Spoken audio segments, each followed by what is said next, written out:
Ito nga, unahan natin doon sa napakagandang speech na naman ng ating pinakamakapal na muka na Pangulo ng Bayang Pilipinas na si Bongbong Marcos. Greed must come to an end. Ang ina nyo, kayo lang naman ang kayo lang naman ang sugapa Kayo lang naman ang bilyon-bilyon na ang ninakaw noong panahon ng tatay mo. Hanggang ngayon, magnanakaw pa rin kayo. Greed must come to an end. Wala ngang katapusan ang yung pagkasakim ninyo Greed is kasakiman. Walang katapusan ng kasakiman nyo Umantakin mo, ipinanalo ka ng tao tapos hindi ka pa man nagtatrabaho, gusto mo na kagad yung eleksyon sa 2028 yung iniisip nyo. Na mahawakan nyo yung kapangyarihan sa pinakamahabang panahon. Bakit? Kita nyo. Sa sobrang greed ninyo, hindi ba, yung Saldico, yung Martin Romualdez, gano'n na kayaman ngayon, 3 taong ka pa lang sa panunungkulan. Kaya nga, tataka ko saan kumukuha ng kapal ng mukha ito si Bongbong para magsalita tungkol dito. Saan siya nakakita ng nakahanap ng kapal ng mukha para imbestigahan yung mga pagnanakaw, samantalang sila mismo yung magnanakaw. Yung tatay niya magnanakaw, hindi man nila maibalik yung mga ninakaw nila sa atin. Tapos ngayon, gusto nila paimbestigahan yung pagnanakaw, siya ang pumirma ng GAA. Natatandaan nyo, di ba, sinabi ni Pangulong Duterte, si Ungab, di ba, meron silang podcast dyan sa yung podcast ni Baste. Sinabi nila dyan kung papaano, anong sinabi ni Presidente nung nasa opening siya ng Tesla. Presidente siya, alam niya yan, hindi pwedeng mangyari yun, hindi totoo yun, etc. etc. Ano nangyari? Gumalaw ang langit nakita yung pagnanakaw nila. Ngayon, binalikan since 2022, pucha yan, mantakin mo, ngayon lang taon na to, 2024 to 2025, December to February. Mali-malitang pera ang kinukuha nila. So, ibig sabihin, if this administration has been the same administration for the past 3 years, di ginagawa na nila for the past 3 years. So, greed must come to an end. Kailan matatapos ang kasakiman nyo? Kung una pa lang, nagnanakaw na kayo, ang laki, dinoble ninyo yung budget ng Pilipinas, pero wala naman tayong mga infrastructure, walang mga eskwelahan, hospital. So saan nyo dinadala yung pera? Greed must come to an end. Kailan matatapos ang kasakiman ninyo kapag patay na kayo? Mga walang Diyo talaga kayo. Pakinggan natin itong kanyang bagong speech.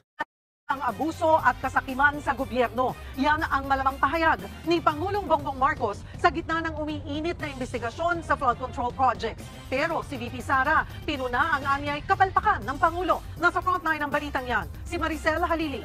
Pinuna yung kapalpakan. Tama naman si Inday. Ikaw presidente, ikaw pumipirma. Pinsan mo, wala kayong delikadesa. Pinsan mo, Speaker of the House. Tapos nakikita mo na yung ginagawa ng pinsan mo, hindi mo kinokorek. Sinabi ko na yan sa iyo noon, hindi mo ako pinakinggan. Anong ginawa ninyo? Ako yung inano ninyo, ako yung kinasuhan ninyo. Kasi meron akong merong kwento. Merong kwento na hindi ito konektado rito pero merong isang grupo ng mga korap. May mga grupo na mga korap, 10 sila. So naghahati-hati sila sa pera na ninakaw nila. Merong isa na umayaw doon sa hatian. Sabi niya, hindi ako pwedeng sumali dyan, ayoko niyan. Hindi ko hindi ko kukunin yan. Trabaho lang ako. Kung gusto nyo kayo na lang maghati. Dahil masyado siyang malinis, alam mo ginawa nung siyam na kasamahan niya? Siniraan siya ng siniraan hanggang sa matanggal siya sa trabaho, ang pinakamasaklap. Nakulong pa siya. Yung pagnanakaw nila, ibinintang sa kanya. Ganyan sa Pilipinas. Ganyan ka magnanakaw, kaganid, kakawatan ng mga nasa gobyerno, na kung malinis ka, kung lahat sila magnanakaw tapos malinis ka, threat ka sa kanila.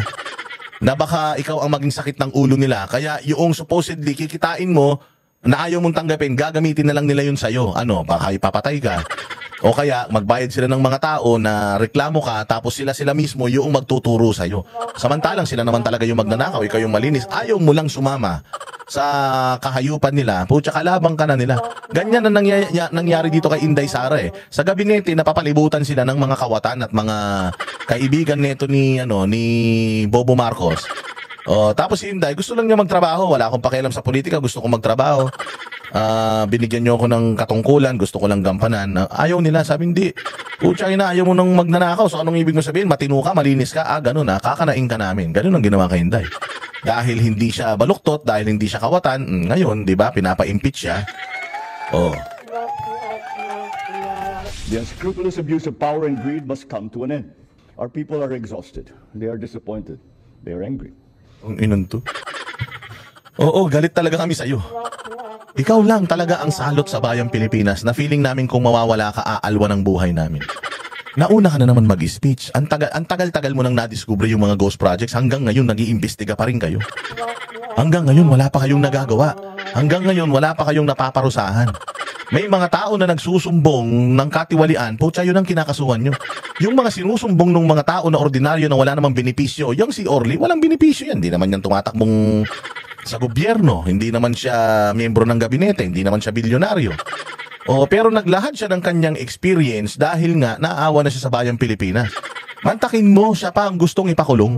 Siya pa yung inirereklamo, samantalang itong mga hudas na ito, na mga nakabarong, putya malayang nakakapamuhay ng marangya. Tapos gagamitin pa yung paghihirap ng mga Pilipino para sa kanyang talumpati. Walang hiya ka, wala ka pang nagagawa para sa bayan mo, nagtatalumpati ka na naman. And as I have said before, their rage is valid. Pagod na pagod at galit na raw ang mga Pilipino sa gobyerno dahil sa kapalpakan at hindi natutupad na pangako. Yan ang binigyang diin ni Pangulong Bongbong Marcos sa galit na daw ang tao sa hindi natutupad na pangako. Sino ba nangako? Di ba ikaw ang nangako? Ikaw ang nangampanya. Ikaw ang kung ano-ano ang binanggit mo sa iyong panliligaw sa bayang Pilipinas nung tumatakbo ka. Galit na ang tao sa mga pangakong hindi natutupad. So hindi mo natutupad yung pangako mo, galit ang mga tao. Ba't nandiyan ka pa rin? Speaking of delikadesa, dapat lumayas ka na dyan. 3 taon wala kang nagawa. 3 taon puros kagaguhan lang yung nangyayari sa bayang Pilipinas. Ang kapal pa ng mukha mo magtalumpati. Antayin ninyo yung nangyari kay hari ng Babylon. Antayin mo mangyayari sa iyan, tinan mo. Lumpati niya sa harap ng mga vice-gobernador. Ayon kay PBBM, makatwira naman ang galit ng publiko. Kaya ang utos niya sa mga lokal na opisyal, ibalik ang tiwala ng taong bayan. Nauna ng binanatan. Ibalik yung tiwala, ibalik yung pera ng taong bayan. Mamuhay kayo ng naaayon sa inyong sinusweldo. Mamuhay kayo ng tugma sa pamumuhay ng constituencies ninyo. Ibalik ninyo pera ng taong bayan, huwag kayong magnakaw, magserbisyo kayo dahil hinalal kayo ng tao hindi para magkaroon ng maraming bodyguard, makapagpaaral ng mga anak sa abroad, kumulimbat ng pera ng taong bayan, magpagawa ng mga mansyon, resort at kung ano-ano pa. Hindi yan. Nilagay kayo dyan sa posisyon para magserbisyo kayo sa mga taong dapat pinapayaman nyo yung mga constituents nyo.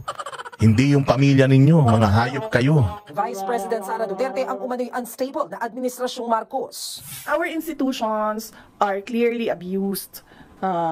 They are used for personal gain. Sa isang pahayag, kinuwestiyon ni VP Sara ang aniyay paulit-ulit na kapalpakan ni Pangulong Marcos. Kasama riyan ang pagpili ng Pangulo kay Congressman Martin Romualdez bilang House Speaker na nakatanggap umano ng suhol sa isang kasino. Tuloy din daw ang flawed judgment ni PBBM nang magpalit ng liderato sa Kamara at Senado. Pero kontrolado pa rin daw niya ang investigasyon sa flood control projects. Babala pa ng bise, darating ang araw na tatawid sa Malacanang ang issue sa korupsyon. Ayun nga ang pinipigilan ni Lacson. At saka ni Tito Soto. Yung tumawid sa Malacanang, si Lacson, si Tito Soto, at saka yan si Remulla, yun ang pinipigilan nila. Yung tumawid dyan sa Malacanang. Pero kahit na anong galing nila, kahit na gaano karami ang perang ninakaw nila, lagi niyong tatandaan, walang ibang mas makapangyarihan pa sa Panginoon. Kapag ang Panginoon ang nagdala ng mga bahana yan sa Malacanang, wala silang takas, mga bossing. Kaya they keep on challenging ang kabutihan. They keep on challenging the heavens above sa paggawa nila ng kademonyohan. Pag gumalaw ang langit at unti-unti nang gumagalaw ang langit, kahit gaano karami ang pera na ninakaw netong mga hudas na ito, lagi niyong tatandaan, matatapos din yan. Hindi nila kayang gamitin yan doon sa wrath, sa galit ng langit. Pero hindi nagustuhan ng palasyo. Siyempre, hindi magugustuhan yan ng payaso. Anong payaso? Palasyo. Hindi payaso. Nagawa nyo naman payaso si Claire Castrong Ogag eh. Ang mga biradang ito ni VP Sara. Ang tangi lamang po yatang niyang alam ay sirain ang Pangulong Marcos. Ang tangi daw alam ni Inday, sirain ng Pangulong. Hindi mo na kailangan sirain ng sirana. Sira ulo yan eh. Parang ikaw din luka-luka ka. Hindi mo na kailangan siraan ng taong sirana. Pag upo pa lang sa posisyon yan, kawatan na kagad dyan. Kinanakagad nila yung asukal. Tandaan ninyo na laglag si Vic Rodriguez. Di ba? Pagkatapos niyan, may mga flag ceremony, flag racing, may pulbus-pulbus pa sa ilong yan. Sinabi pa ni Inday Sara, alas 10 ng maga, amoy alak yan. Pagkasimula pala, actually hindi pa nagiging presidente si Bongbong Marcos. Hindi pa nagiging presidente si Bongbong Marcos, sira na yan. Ba't mo pa sisiraan? Hindi mo na dapat siraan pa yung sira na. Kaya ka nga kinuha niyan, Claire Castro, dahil tanga yan. Hindi ka naman kukunin, wala ka namang credentials eh. Kaya ka nga kinuha dyan dahil tanga yan. O tingnan mo, dahil sa kadaldalan mo, dahil sa kaipalan mo, o nakapagbitaw ka ng salita na nagamit ng depensa ni Pangulong Duterte para sa kanilang interim release na kahit anong deny mo, dahil fake news peddler ka, o anong nangyari? Hindi mo ma-deny. Why? Because sinabi mo dyan sa press briefer, lahat ng lalabas sa bibig mo, statement yan ng Malacanang. So nung sinabi mo that Malacanang will not intervene sa lahat ng mga gagawin ng ni kampo ni Pangulong Duterte at ng ICC, they used it para sa kanyang interim release request. Why? Ang sinabi nila doon, ang Pilipinas ay walang pagtutol.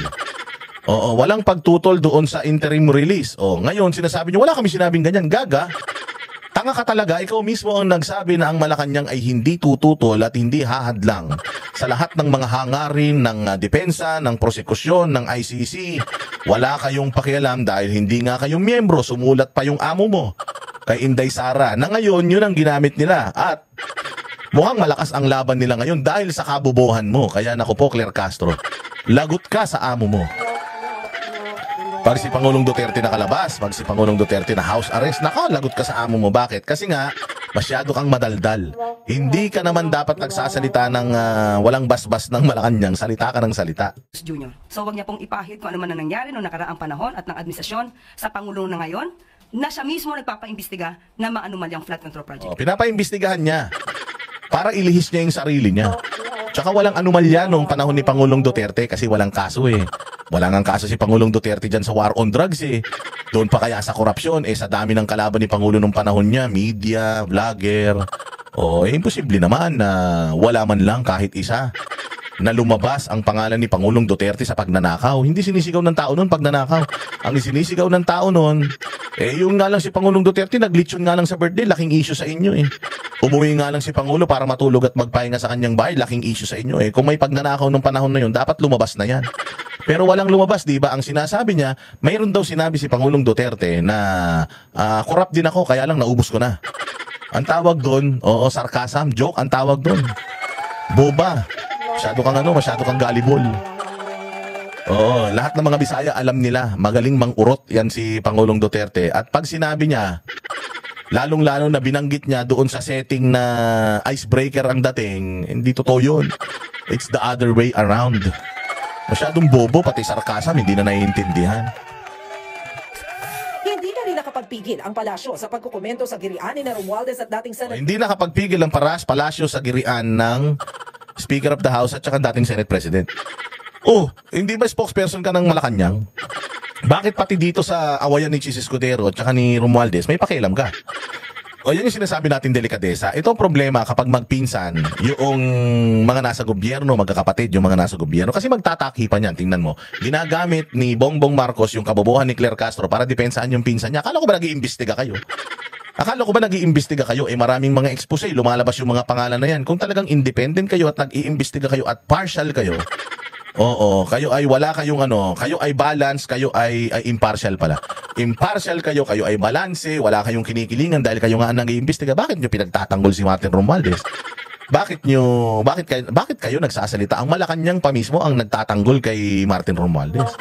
So ibig sabihin, kung si Zaldico, amo niya si Martin Romualdez, the fact na pinagtatanggol ng Malacanang si Martin Romualdez, talagang papunta ng Malacanang yung investigasyon na yan kung matino lang.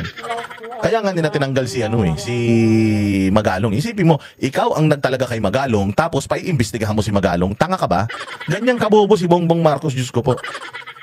Sa totoo lang, wala talagang kakwenta-kwentang tao. President Chis Escudero, giit ng palasyo, mananatiling inosente ang mga tinadawit sa isyong ito hanggat walang nahahatulang guilty batay sa mga Ay naman pala bakit kung ipako nyo sa krus ang mga diskaya, ganun-ganun lang wala pa naman desisyon ng korte tungkol sa kanila, wala pa nga silang kaso So nung si Martin Romualdez ang nasasakdal, hindi pa siya guilty. Hanggat walang, bakit si Pangulong Duterte kung makapagsalita kayo parang guilty na wala pa namang verdict ng korte. Double standard kayo, no? Kayong mga hayop talaga kayo, wala talaga kayong matinong ginawa sa mga buhay ninyo. Pati dyan sa mga talumpati ninyong pangtanga. Diba? Saan ka naman? Katulad yan, yung Zaldico. Kung talagang gusto nyong mahuli yung Zaldico, simple lang. Si Arnie Teves nga, nakansilan nyo yung passport. Si Alice Guo, nakansilan nyo yung passport. Si Harry Roque, nakansilan nyo yung passport. Di ba? Lahat kaya nyong gawin. O bakit hindi nyo magawa kay Zaldico? Bakit hanggang ngayon si Zaldico nakakapagpalipat-lipat paikot-ikot pa sa mundo? May sakit sa puso, puros mahahaba yung biyahe. Di ba? O, tapos ngayon pinag-resign nyo pa sa pinag-resign nyo pa sa Kongreso para hindi na siya mapatawag sa Kongreso. Yun yung style nyo, bulok. Nagawa nyo yan sa mga kalaban nyo noon, ba't hindi nyo magawa kay Zaldico? Kasi nga, alam nyo, ayaw nyo talagang pauwiin si Zaldico sa Pilipinas kasi mahinang nilalang si Zaldico. Bibigay at bibigay yan, pag yan under pressure, magsasalita yan sinong amo niya. At alam ko na kung sinong sasabihin yan, Romualdez tsaka si BBM, yun ang amo niya. Yung pera dinadala sa Aguado, sa Malacanang, mayroon na, yung pera dinadala naman sa bahay niya dyan sa Forbes Park. Bakit nagdadala pa sa Aguado? Ibig sabihin, merong taga Malacanang na kumukubra din ng mali-malitang pera na yan, di umano. Di ba? Ebidensya. Hindi po kasi nadadaan sa magandang talumpati, hindi nadadaan sa... Ganun din. Wala rin nagagawa yung mga talumpati mo, talumpati ni Bongbong. Ang kailangan natin aksyon, ang kailangan natin resulta. Wala nga eh. Tagal-tagal na, 3 years, magpo 4 years na, wala pa ring resulta. Tapos ngayon, napakaganda ng talumpati niya, ni Escudero. Si Escudero ay isang abogado. Hindi yan magsasalita nang wala yan ebidensya. At tandaan nyo, noong BICAM at noong small committee, siya na ang Senate President. Magugulat kayo, baka yung blankong item, baka magsilabas yan. Putang ina, pinirmahan ni Bongbong yan. The buck stops on Malacanang. Baka matai ka, Claire Castro, di mo na naman alam kung paano mo pagtatanggol yung tanga-tanga mong amo. Pagtuturo ang pagpapanagot sa mga nasabing umabuso ng pondo, kundi sa pamamagitan ng sapat na ebidensya. Sa privilege speech kahapon ni Escudero, itinuturo niyang mastermind si Romualdez sa mga akusasyon laban sa kanya at sa Senado kaugnay ng flood control projects. Sarswela lang daw yan ni dating House Speaker. Ang talumpati na yan ni Escudero, pinanood ng personal ni VP Sara. Tila nag-cheer pa ang PC matapos magsalita si Escudero. Kinamayan din si Senador Cheese ng mga kapwa-senador, kabilang si Senate President Pro Tempore Ping Lacson. Pero parang may pinatamaan si Lacson sa isang post. May kasabihan daw na the loudest one in the room is the weakest. Wala siyang binanggit na pangalan, pero mas mainam daw na hindi na lang pansinin ang taong ito. Nagbabalita mula sa Frontline, Maricel Halili, News 5. Ayun, di ba? Yan yung sinasabi natin. I-apply nyo sa mga sarili ninyo yung mga statement komento ninyo, ha?